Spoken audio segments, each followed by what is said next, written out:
यह कहानी है एक कचरा बीनने वाले रमेश की, जो दिन भर प्लास्टिक और कार्डबोर्ड के कचरे को बीनता था और शाम को उसे कबाड़ी की दुकान पर बेचता था। गांव वाले उसे निकम्मा कहते और बच्चे हंसते। देखो, कचरे वाला जा रहा है। वो कुछ नहीं कहता और बस चुपचाप वहां से चला जाता। पत्नी वर्षों पहले बेटे को लेकर अपने मायके चली गई थी। उसके बाद से वो झोपड़ी में अकेला ही रहता था। रोज की तरह कूड़े के मैदान में वो अपने बोरे के साथ दाखिल हुआ और कचरा इकट्ठा करने लगा। वह झुककर छड़ी से कचरे को कुरेद रहा था, तभी उसकी नजर एक अजीब चीज पर पड़ी। एक बोरा बिल्कुल साफ, लगभग नया सा, ना कीचड़ ना दाग। ऊपर मोटी रस्सी की गांठें कसकर बंधी थी। किसने फेंका होगा यह? उसने बुदबुदाया। लेकिन जब उसने उसे खींचने की कोशिश की, बोरे का वजन अजीब लगा, जैसे भीतर कुछ ठोस हो। उसने सोचा, शायद अंदर कपड़े होंगे। चारों ओर नजर दौड़ाकर उसने सुनिश्चित किया कि कोई देख तो नहीं रहा। फिर बोरे को धीरे धीरे किनारे खिसकाया, जहां धुएं की धुंध उसे छिपा सके। उसने रस्सी खोली। बोरा खुला और उसकी सांस अटक गई। अंदर प्लास्टिक में लिपटी गड्डियां थीं। उसने कांपते हाथों से एक पैकेट खोला। 500 के नए नए नोटों के बंडल देखकर उसकी आंखें चौंधियां गईं। वह घुटनों के बल बैठ गया, हाथों से नोटों को छू कर देखा। क्या यह सच है? उसने खुद से पूछा। उसके हाथ कांपने लगे। उसने चारों ओर देखा। कहीं कोई देख तो नहीं रहा? कुछ पल बाद उसने गहरी सांस ली और फैसला कर लिया।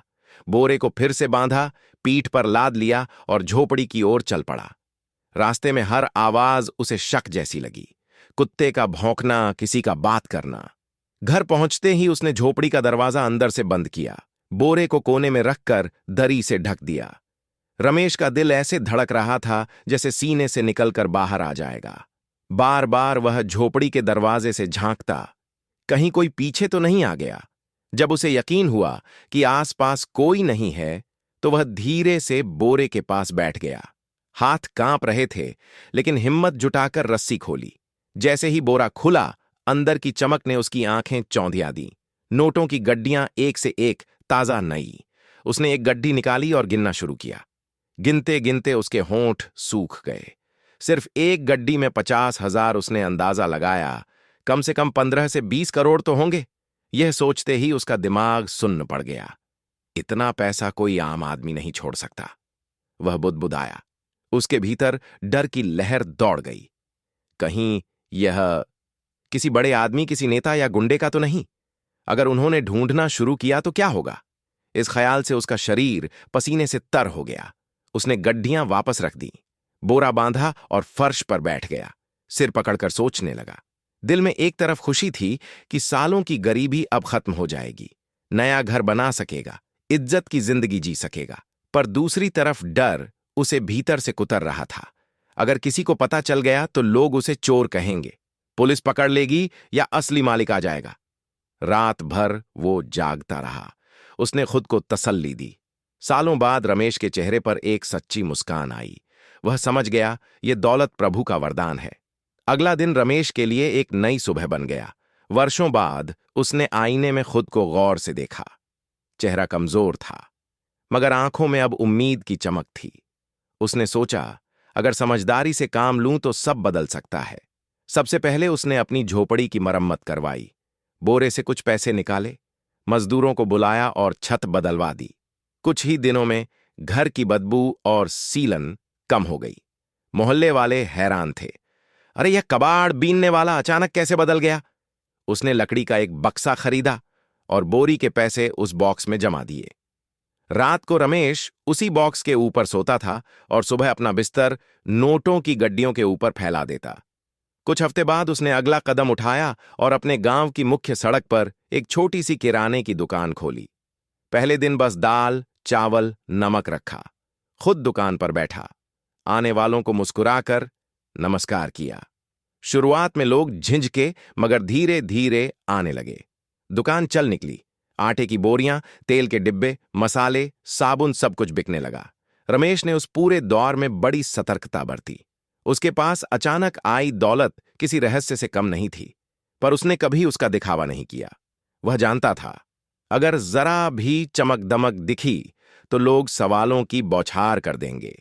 इसलिए बाहर से वह अब भी वही सीधा साधा दुकानदार दिखता था जो हर ग्राहक को मुस्कुराकर क्या चाहिए भैया कहता था, लेकिन भीतर ही भीतर वह जानता था कि उसके बॉक्स में इतनी पूंजी छिपी है कि न सिर्फ उसकी बल्कि कई जिंदगियों की दिशा बदल सकती है।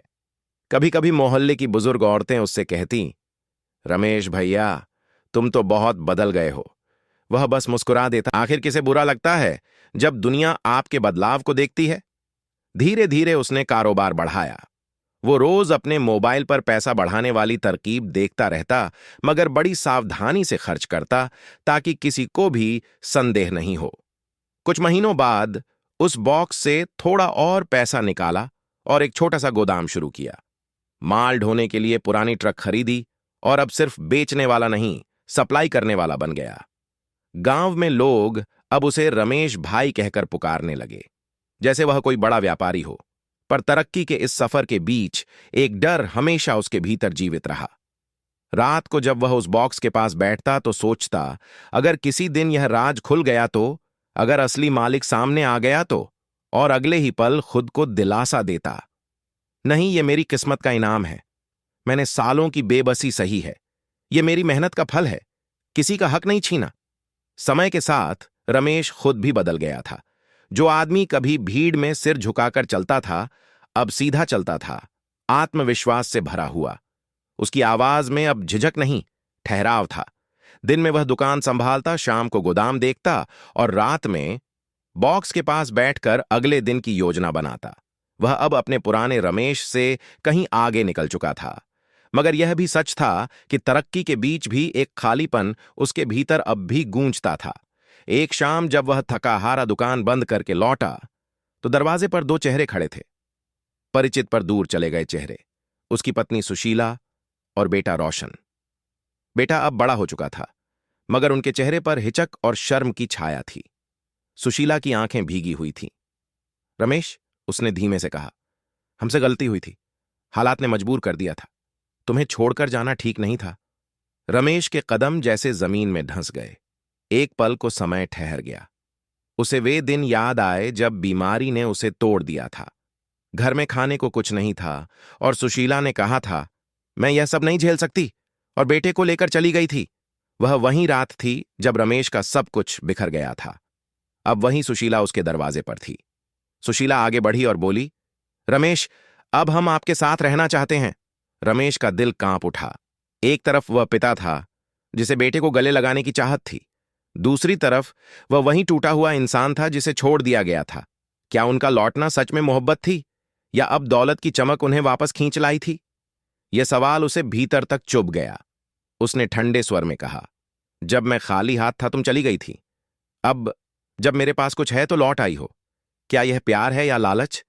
सुशीला की आंखों से आंसू बह निकले। नहीं रमेश, अब हम सच में पछता रहे हैं। बेटे को तुम्हारा साया चाहिए। रमेश ने निगाहें झुका ली। भीतर ज्वालामुखी सी हलचल थी। वह जानता था कभी कभी माफ करना आसान होता है, लेकिन भूलना नहीं। आखिर उसने कहा, यह मेरा परिवार है और उनका हक कोई नहीं छीन सकता। मैं इनका भविष्य संवारूंगा। फिर से बेटा और पत्नी उसके जीवन में थे। अगली सुबह वो बेटे को लेकर स्कूल गया और उसका दाखिला करा दिया। बाहर की दुनिया कहती थी, रमेश भाई अब एक सफल आदमी है, लेकिन भीतर वह अब भी वही रमेश था जो गरीब की बेबसी समझता था और वक्त बेवक्त वह हर जरूरतमंद की मदद करता। रमेश की दुकान अब एक छोटे साम्राज्य में बदल चुकी थी। गोदाम से माल निकलता, गाड़ियां आती जाती, और गांव वाले अब उसे रमेश भाई कहकर सम्मान से पुकारते।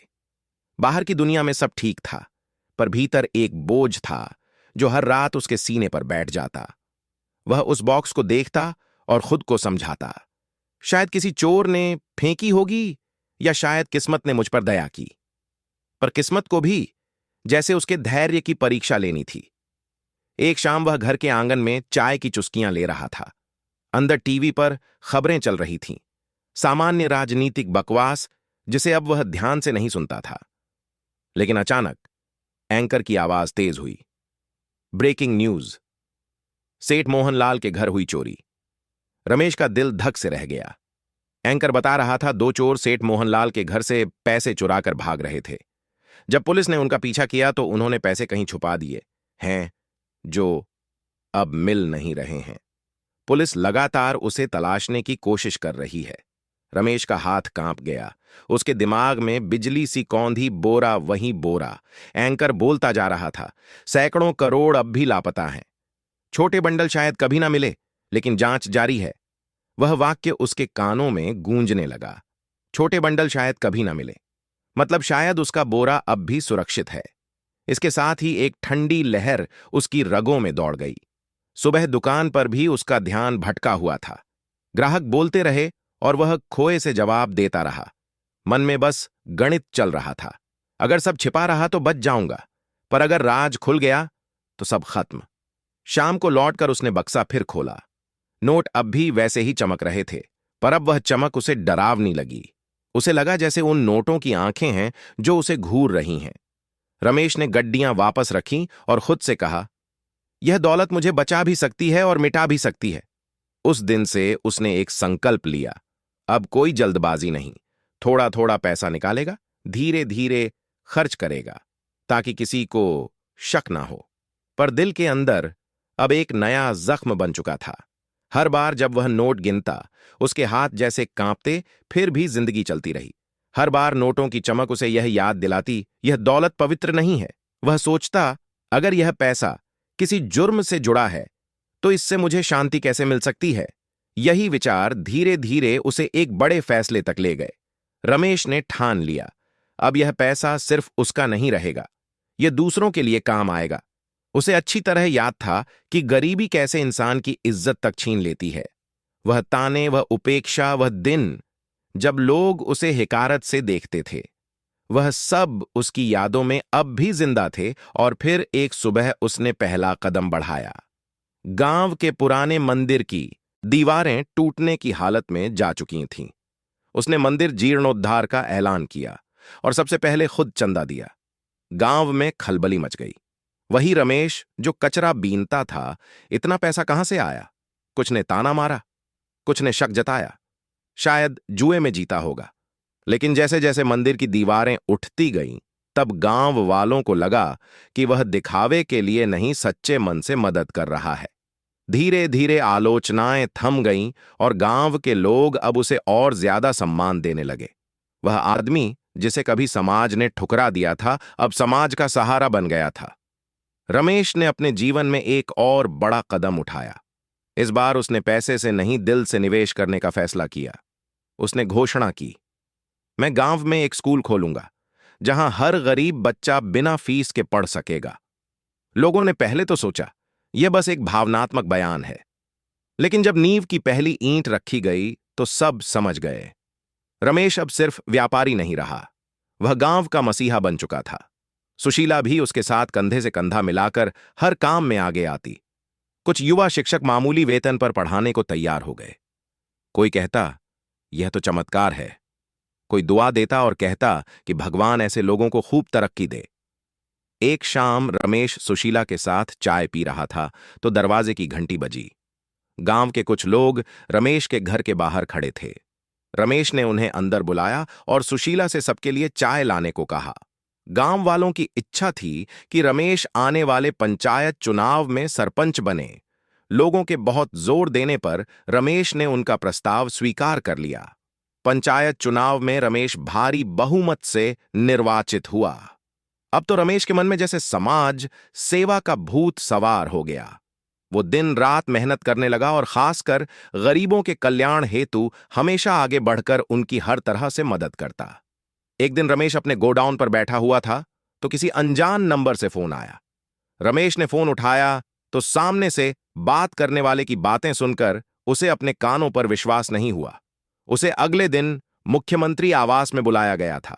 रमेश तय समय पर मुख्यमंत्री आवास पहुंचा, जहां मुख्यमंत्री के सचिव ने उसका स्वागत करते हुए कहा कि रमेश भाई जी, आप बहुत अच्छा काम कर रहे हैं।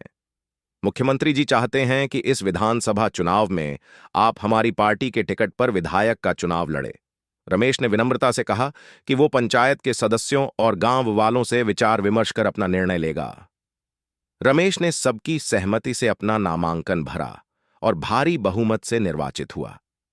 रमेश ने बाकी बचे हुए पैसे भी व्यापार में लगा दिया और ऐसे करते करते वह अब सच में एक बहुत अमीर आदमी एक बन गया।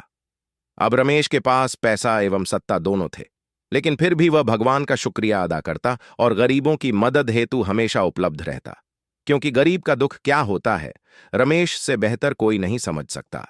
रमेश का बेटा अपनी आगे की पढ़ाई के लिए विदेश चला गया।